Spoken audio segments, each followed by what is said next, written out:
Now, I'm always out looking for new and interesting things to take on my trips, and when I come across this little knife here from Benchmade, it caught my eye. Now, I've got a lot of knives, of course, like all of us, we don't always need a new knife, but when I saw this, it reminded me of one of my other favourite knives that I use deer hunting, and I thought I'll do a little review on it. I've taken it out in the field quite a few times now, and it's been a great fun little knife to use. So this is the Nestucca from Benchmade. Now if you're familiar with Benchmade in the US, they make a lot of great knives, and they use all premium components. I'll just start by going through this with the sheath. It's a very nice sheath. It's 100% full grain leather, stitched really nicely. There's no loose ends or anything on there.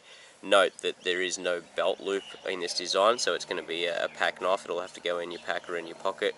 Really nice positive snap there on the buckles themselves. G10 handles on this one. The fixture of the furniture, if you like, is just black metal. But the S30V they use in these knives, the edge retention on the S30V is fantastic on sambar. So if you're looking at a knife and you notice any of these blades that have got the S30 or even the S35, the edge retention on them on hides is very good. Yes, they are a little bit trickier to sharpen. I think this one is hardened to about 58 to 60 Rockwell. So it takes a little bit more effort to get it to touch that edge back up. You might need to use, you know, a variety of stones and even a jig, such as a Lansky or something like that. I think works well. But in general, it's not too much. If you know how to find a burr or get an edge, you shouldn't have too much problem there. To give you a look at the blade design itself, so Benchmade have based this design around the Inuit design of an ulu, so an Alaskan ulu. If you've seen an ulu before, it's usually a blade very similar sweep to this with a handle on top, predominantly used for scraping and rolling and whatnot. So they've kind of put a handle on this. This is a modern take of the ulu, and I've got a similar blade to this which I use to great effect, and I absolutely love it. I like the hand configuration when you're skinning out, especially for caping or thinning out a cape. This works really well because you can really draw it toward yourself. They've got good jimping along the top here. You can really work this this top bit here, get your finger in nice and close, and you can really work that towards you.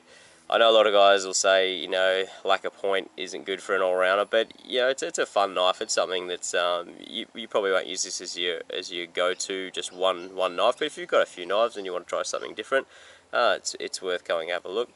In terms of the class, this one's in the hunt class. You can tell here they put this little notching here that signifies all the hunt class knives in Benchmade. You know, you've got your blue class, your gold class, and your black class, but yeah, hunt class knife. It's quite a big slab of S30V that you're getting for the money.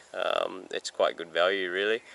I've got a little bit of footage from a deer I shot a little while ago, just taking out the back straps, and I didn't actually cape that deer, but just to give you a little demo of it in use, I'll cut to that.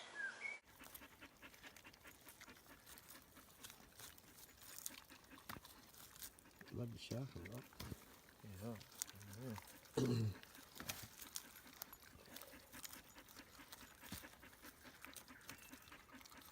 So you can see there, it's a different way of running along the dorsal there, but it's functional. It works fine. It really does come into its own when you're working with the hide, though. They've added on a nice bit of jimping along here. If you want to be back on the handle like this, I actually prefer to come up here. You can put your finger and help you guide along the point, and yeah, for fleshing out and big flanking kind of motions, yeah, it works quite well. So yeah, if you're into something a little bit different for your knife collection, yeah, check out the Benchmade Nestucca. It's a bit of fun. It's something that's a bit interesting. But yeah, nice little bit of gear.